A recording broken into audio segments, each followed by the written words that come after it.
Herd immunity, when COVID-19 can no longer spread effectively in the population, has been both touted and dismissed as a solution to the pandemic. But most experts believe a safe and widely distributed vaccine will be necessary before we can put COVID in the rearview mirror.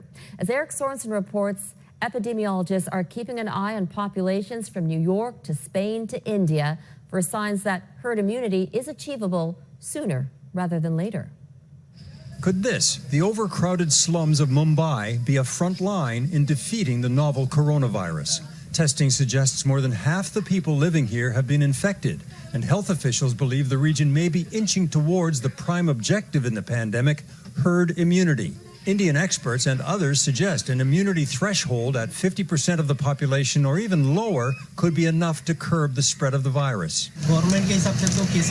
Fresh cases are coming, but people are no longer afraid, says this Mumbai shopkeeper. See, I'm not wearing a mask. The only way out of this is herd immunity, either artificial or natural. Artificial, where a vaccine provides immunity. Natural, where people get the virus, then become immune. Raywat Deonandan is skeptical that herd immunity is close at hand globally. This isn't one epidemic, it's multiple epidemics with different profiles and different geographies around the world. Herd immunity, in simple terms, works like this. A percentage of the population gets infected with a virus, and then that group becomes immune. If it's large enough, it then offers protection to those who are not immune and are still vulnerable. So if I come along with a virus, my contacts with those who are immune doesn't allow the virus to spread. The question is, what percentage immunity is required to hold the virus in check?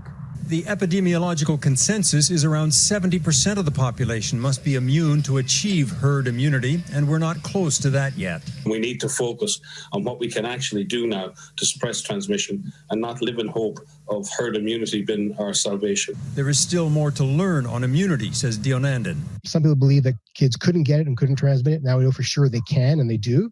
The question is, how much do they do so? It's an important question because in Canada, children are just about to go back to school by the millions, and it's not even clear, say experts, how long immunity lasts. When somebody is infected with this virus, we expect that they develop an immune response.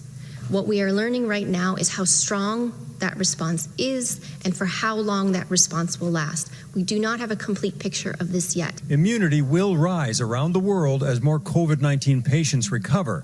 But herd immunity may not come before there's a vaccine. Eric Sorensen, Global News, Toronto.